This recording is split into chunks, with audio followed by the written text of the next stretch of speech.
નર્મદાના કેવડિયામાં આદિવાસી યુવાનોની હત્યાના મુદ્દે શ્રદ્ધાંજલિનો કાર્યક્રમ યોજવામાં આવ્યો હતો, જેને લઈને મૃતક યુવકોની માતાને પોલીસ દ્વારા અટક કરવામાં આવી। આ મામલે નર્મદામાં કેવડિયા બચાવો આંદોલનના આગેવાન ડોક્ટર પ્રફુલ્લ વસાવાએ સરકાર ઉપર આકરા પ્રહારો કર્યા। કેવડિયા વિસ્તારના હત્યા કરાયેલા આદિવાસી યુવાનો માટેની ન્યાય શ્રદ્ધાંજલિ કાર્યક્રમ અંગે પોલીસે પરવાનગી આપી નહીં અને સવારથી જ આદિવાસી સમાજના આગેવાનોને નજરકેદ અને ડિટેન કરવામાં આવ્યા હતા। સાથે કેવડિયા બચાવ આંદોલનના આગેવાન ડોક્ટર પ્રફુલ્લ વસાવાને નર્મદા પોલીસે રાજપીપળામાં તેમના નિવાસસ્થાનેથી ડિટેન કરીને જીતનગર પોલીસ હેડક્વાર્ટર લઈ ગઈ હતી, જેના કારણે શ્રદ્ધાંજલિ કાર્યક્રમમાં સામેલ લોકોમાં રોષ ભરાયો હતો।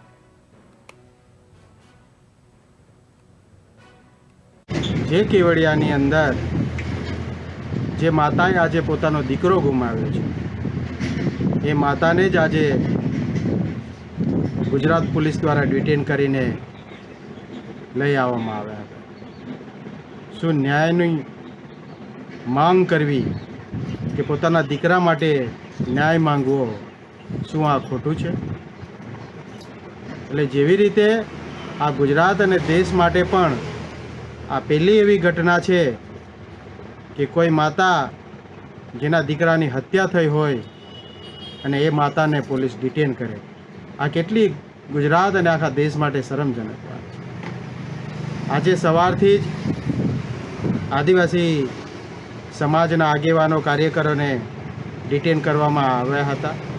સવારથી અમને પણ નર્મદા પોલીસ ડિટેન કરીને જીતનગર પોલીસ હેડક્વાર્ટર ખાતે લઈ ગઈ હતી।